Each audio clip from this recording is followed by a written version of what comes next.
sung in their lives before, and they had this amazing Royal Command performance. First of all, I thought the whole thing was just a miracle, me even being there, because that was trying to sort of explain that I too had something hidden. Meghan Markle just got completely erased. And I'm not talking about some tabloid drama or Twitter beef. I'm talking about the kind of public humiliation that happens in absolute silence. Picture this: Paris Fashion Week, Balenciaga show, room packed with actual A-listers. She walks in thinking it's her grand comeback moment, chin high, smile locked in place. What she didn't know, she was about to become invisible in a room full of people. And here's the thing, it wasn't just Paris. This story gets so much messier. Quick thing before we get into this, hit that like button and subscribe, because what happens next involves a private LA dinner and someone completely stealing her spotlight without even trying. You don't want to miss how this plays out. All right, let's get into it. Entry into the high fashion circle, but instead, it turned into the most glorious exercise in social invisibility we've seen in. The Balenciaga show wasn't just any fashion event. This was Paris Fashion Week, the kind of night where you don't just show up, you arrive. And the guest list? Stacked. Anne Hathaway was there, Baz Luhrmann, Dame Kristin Scott Thomas, and a whole ocean of people who actually move the needle in fashion and film. These aren't influencers trying to get noticed. These are the ones everyone else wants to be noticed by. The kind of crowd where a single conversation can shift your entire career trajectory. So when Meghan walks in, she's got that look. You know the one. Chin tilted just right. Choreography of discomfort.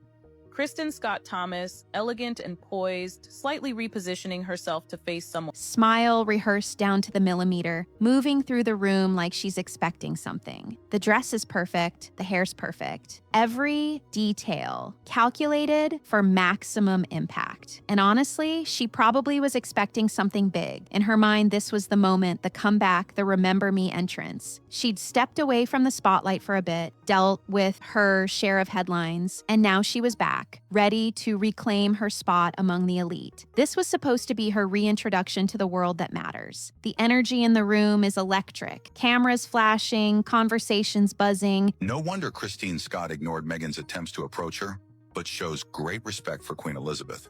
Recently, Meghan made her that distinct hum of important people being important. She positions herself gracefully, right next to Dame Kristin Scott Thomas. Not by accident, of course. This was calculated. You don't just end up beside someone like that at an event like this. It's strategic positioning, the kind they probably teach in PR 101. She's expecting that polite nod, that refined acknowledgement between two women of influence, the kind of moment that says, "We see you, you're one of us." Maybe even a brief exchange, a photo op, something to solidify her place in this world. But here's where things get interesting. Now, Meghan, the white on white Messiah gown, or some people. That moment, it doesn't come. Dame Kristin doesn't turn, doesn't smile, doesn't even glance her way. She just keeps talking to whoever she's talking to, like Meghan's not even standing there. And we're not talking about a quick overlook, like when you're distracted and miss someone waving. This was sustained, deliberate, the kind of non-reaction that actually says everything. Dame Kristin even does this subtle thing where she slightly repositions herself, angling her body away, creating just a bit more distance without making it obvious to anyone who isn't paying attention. Royal surprise at Paris Fashion Week. The Duchess of Sussex spotted sitting front row at the debut show for... But Meghan's paying attention. And so is everyone else who knows how these rooms work. Witnesses later described it like watching someone try to join a conversation that's already moved on without them. Awkward doesn't even cover it. Meghan's standing there and you can see it starting to register. The smile's still there, but it's tighter now. There's this flicker in her eyes, that split second where confidence cracks just enough to show confusion underneath. Her eyes do that quick scan around the room, looking for someone, anyone, to lock onto, a familiar face, a friendly signal. Meghan had become what no celebrity wants to be in fashion, a cautionary tale, but she wasn't done fighting yet. And this is something to redirect to, but the energy doesn't shift toward her. The conversations don't pause. Nobody's leaning in to say hello. She's dressed to perfection, positioned exactly where she wanted to be, and somehow she's just there, present but not acknowledged, visible but unseen. And that's when it hits her. This wasn't going to be her night. The room had already decided. Now, if you've ever been to a high-level event, you know there's a language that happens without words. The way people position themselves, who they acknowledge, who they don't. Meghan did something. Watch this carefully. That Meghan Markle is not someone of good character. Meghan. It's all choreographed, but it looks effortless. And what happened next at that Balenciaga show? That was a masterclass in silent communication. Dame Kristin Scott Thomas didn't make a scene. She didn't roll her eyes or whisper to someone nearby. She simply continued existing in her space as if Meghan wasn't occupying the same room. And here's what made it so brutal. It wasn't personal in the way drama usually is. It was professional, clinical, even. The kind of dismissal that comes from people who've mastered the art of social hierarchy. Right, this is happening right now. This is Paris Fashion Week.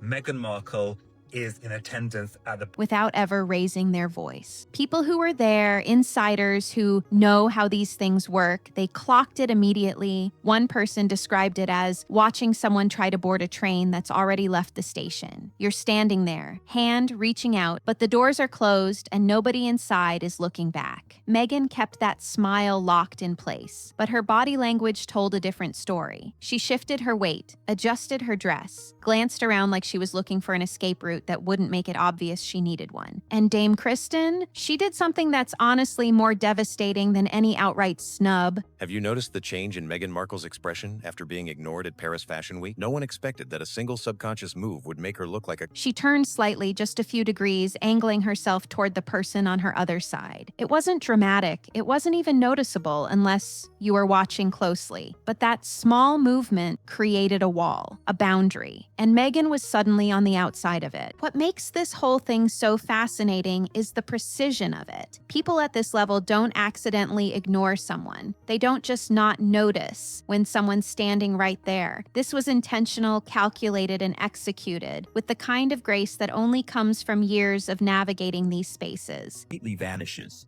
and her face tightens into a mask of pure fury.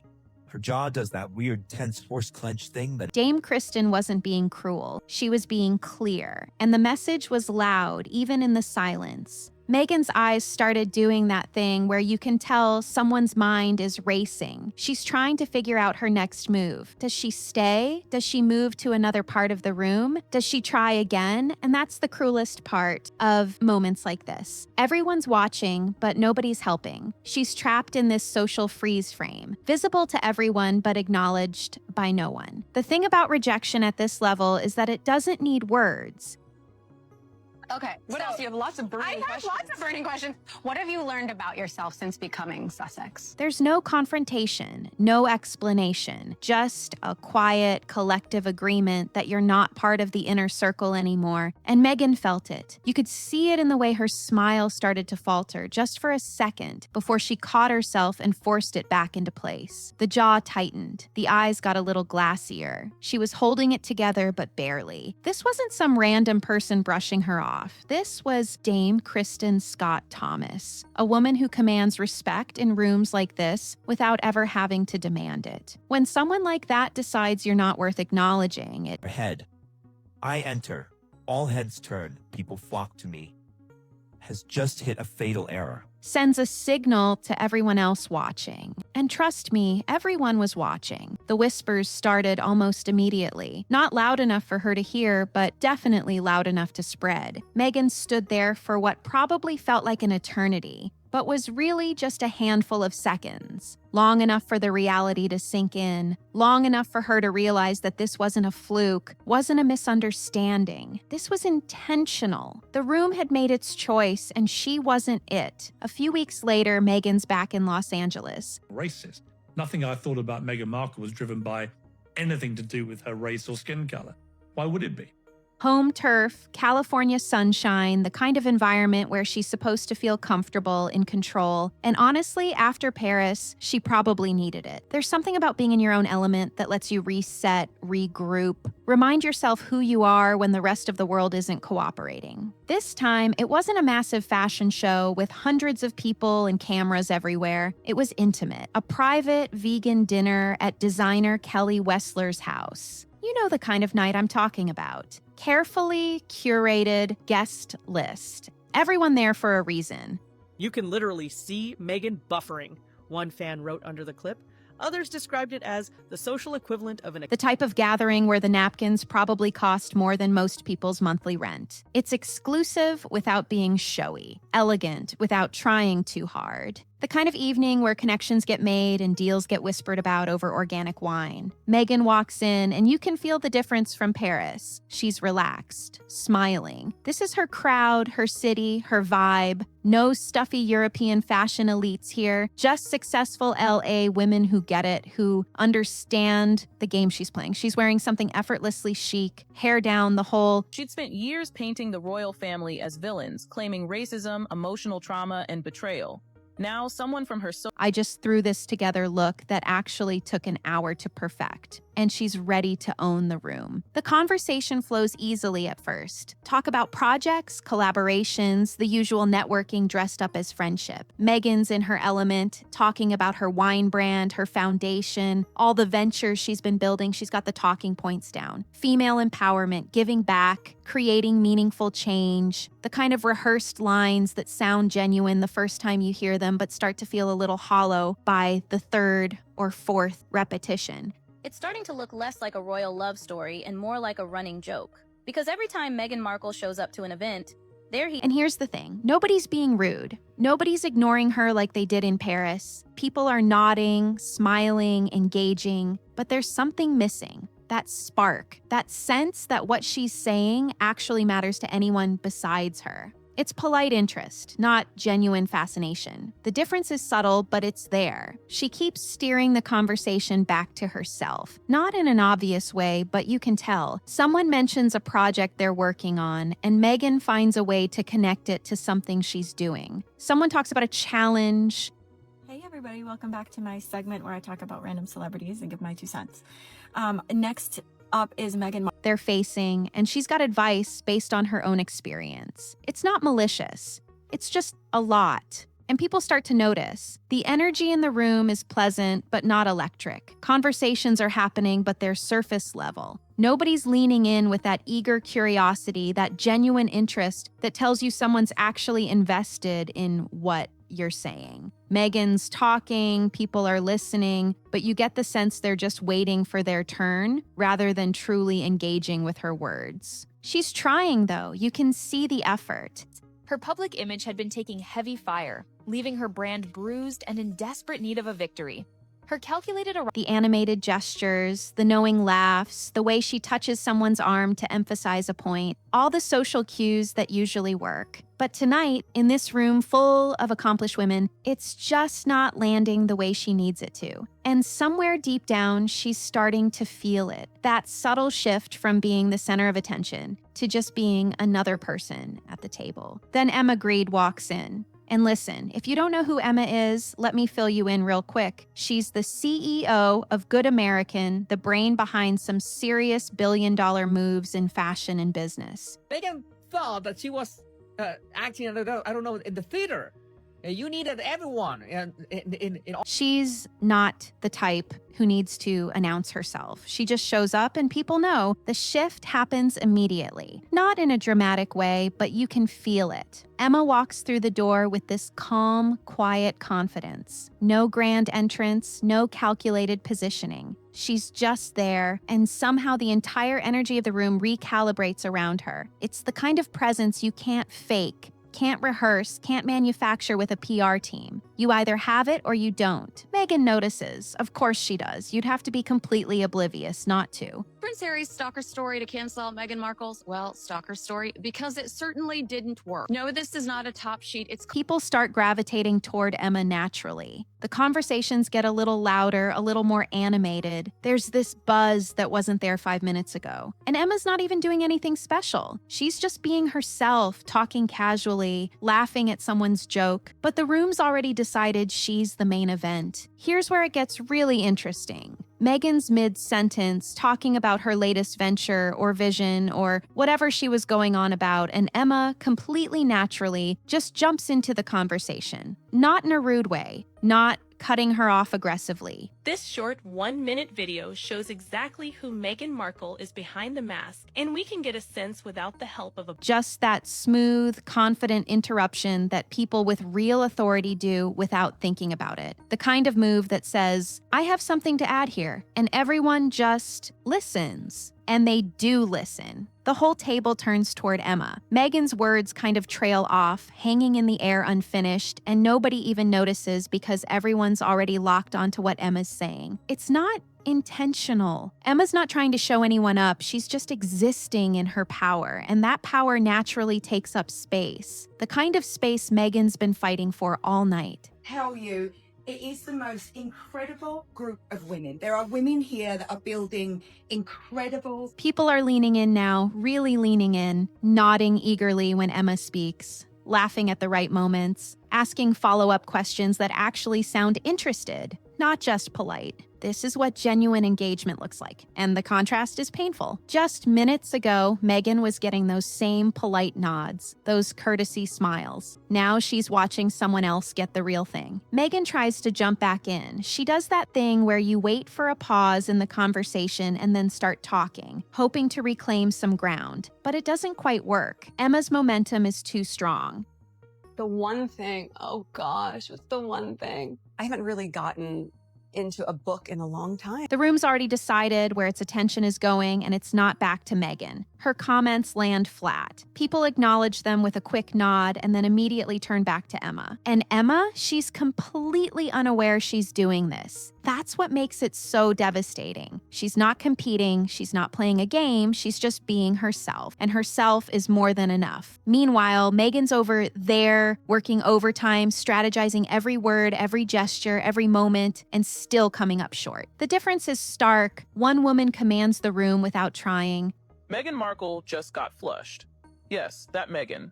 Duchess, actress, podcast queen, and self-appointed life. The other one's trying everything and losing ground, and everyone at that table can feel it, even if nobody's saying it out loud. Meghan's smile is still there, still locked in place, but if you look close enough, you can see the strain behind it. The realization settling in that this night, just like Paris, isn't going the way she planned. By the time dinner winds down, the hierarchy's been established, not through any confrontation or drama, just through the natural order of who people want to listen to and who they're just being polite to. And Meghan knows exactly which category she fell into.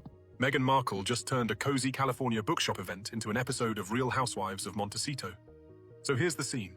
A few weeks pass, the dinner fades into just another LA night, another networking event that didn't quite deliver. Meghan moves on to the next thing, whatever's on the calendar. Life continues. And then the news drops. Emma Grede's been appointed as an ambassador for a major prestigious foundation. The kind of role that comes with influence, visibility, and a seal of approval from institutions that actually matter. It's all over the industry news. People are talking about it. Congratulations flooding in, and Meghan, reportedly, she's blindsided. Now, here's what makes this so deliciously ironic. It's a couple of days old, but I've got to ask, right? As soon as I saw Meghan Markle walking out of the Balenciaga fashion show, and by the way, weren't they the people who made... This isn't just any random appointment. This is the kind of position Meghan's been angling for, the type of legitimacy she's been chasing. And it went to someone from her own social circle, someone who was at that dinner, someone who just weeks ago effortlessly outshined her without even trying. Sources close to the situation say Meghan tried to play it cool, you know, the whole thrilled for her routine, public congratulations, supportive comments, all the right words in all the right places. But people who know how this world works could read between the lines. The tone didn't match the message.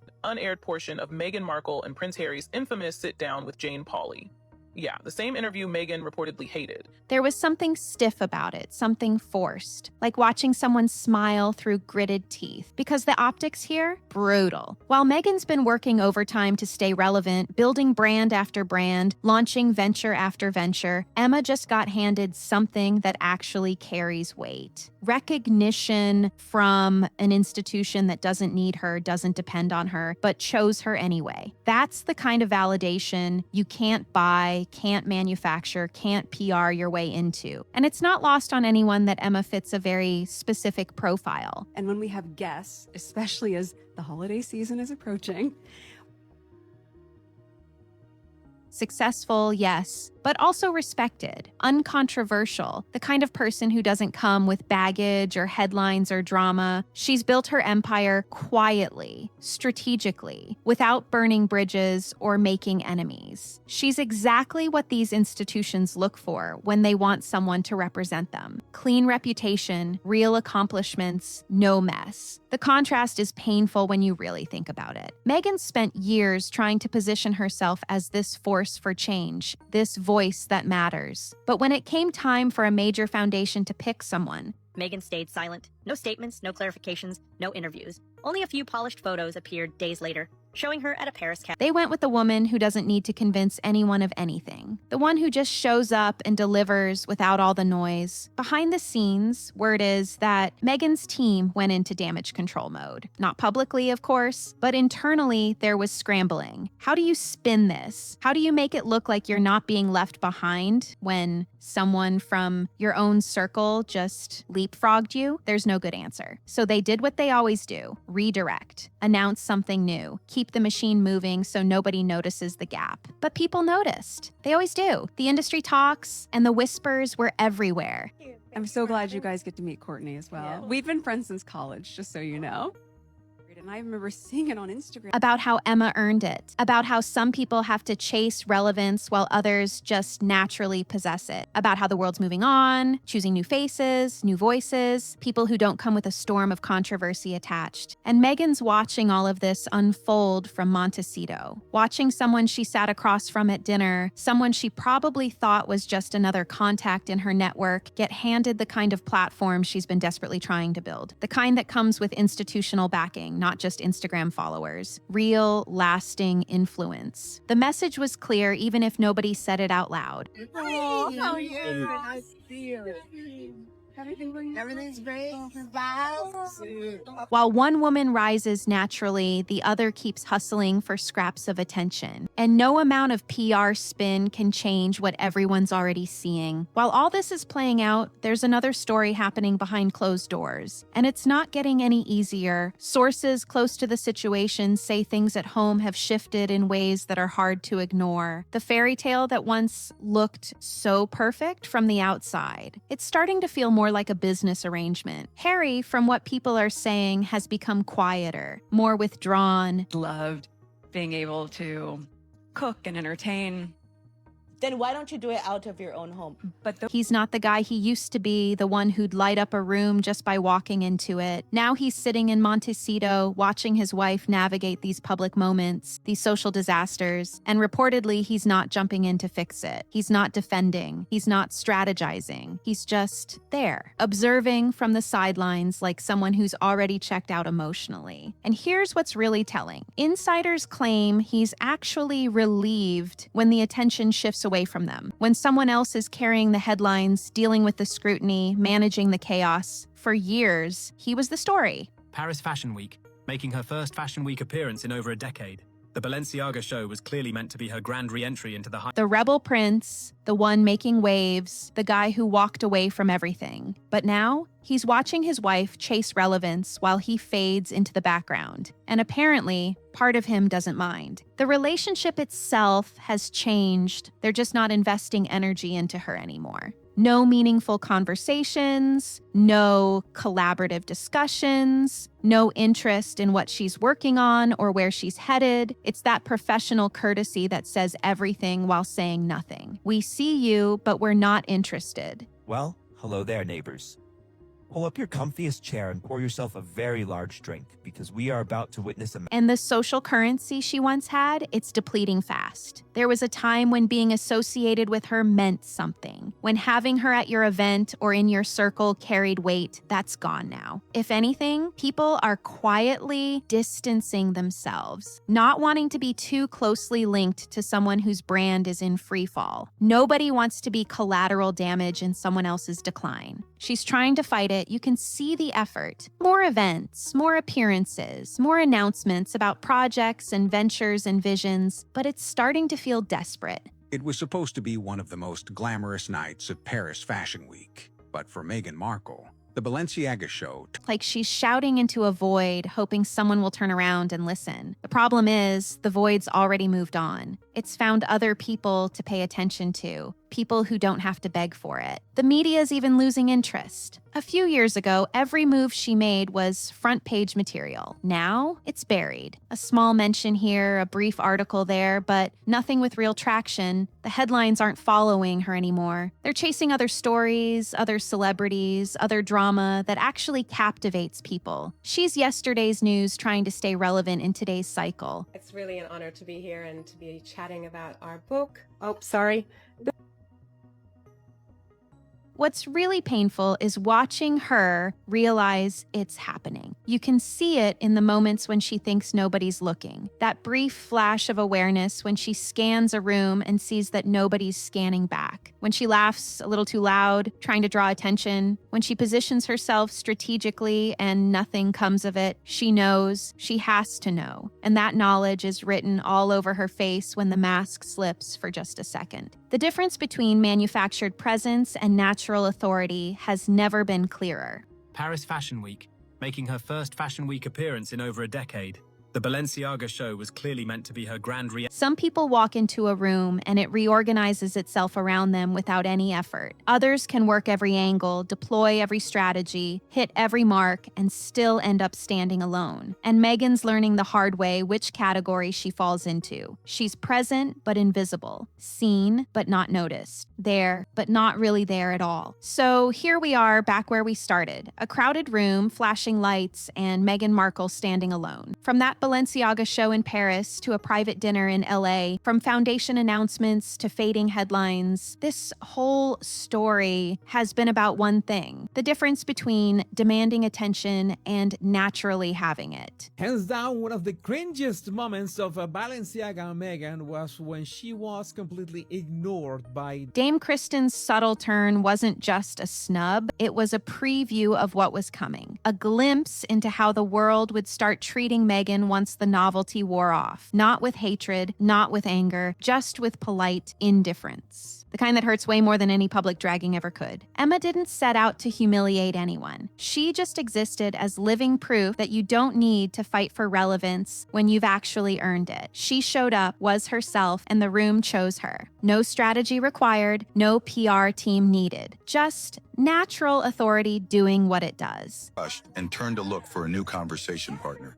Why does Kristin dislike Meghan so much?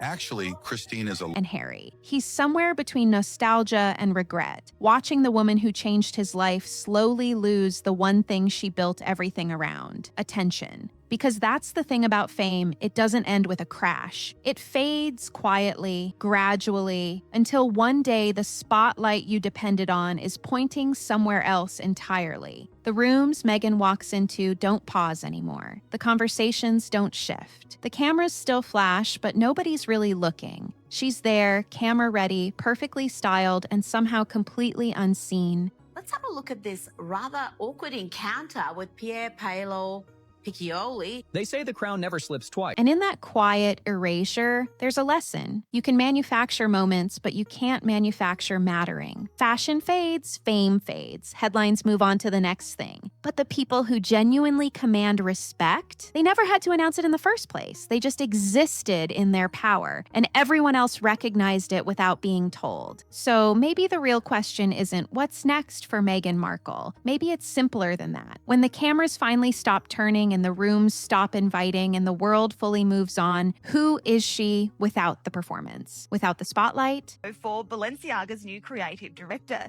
it's Meghan Markle's first Fashion Week appearance in over a decade. Without the constant fight to be seen? For now, she's still showing up, still trying, still hoping the next event will be different. But the pattern's set, the fade's begun. And once you become invisible in rooms full of people, coming back from that, that's the hardest comeback of all. So what do you think? Is this just the natural cycle of fame running its course, or is there something deeper happening here? Is it possible to come back from being politely erased, or once the rooms stop noticing you, is that it? Drop your thoughts in the comments because I'm genuinely curious what you all think about this. And if you made it this far, you know the drill. Hit that like button, smash subscribe if you haven't already, and turn on notifications because stories like this, they keep evolving. There's always another chapter, another event, another moment that tells us where things are really headed. Thanks for watching, and I'll catch you in the next one.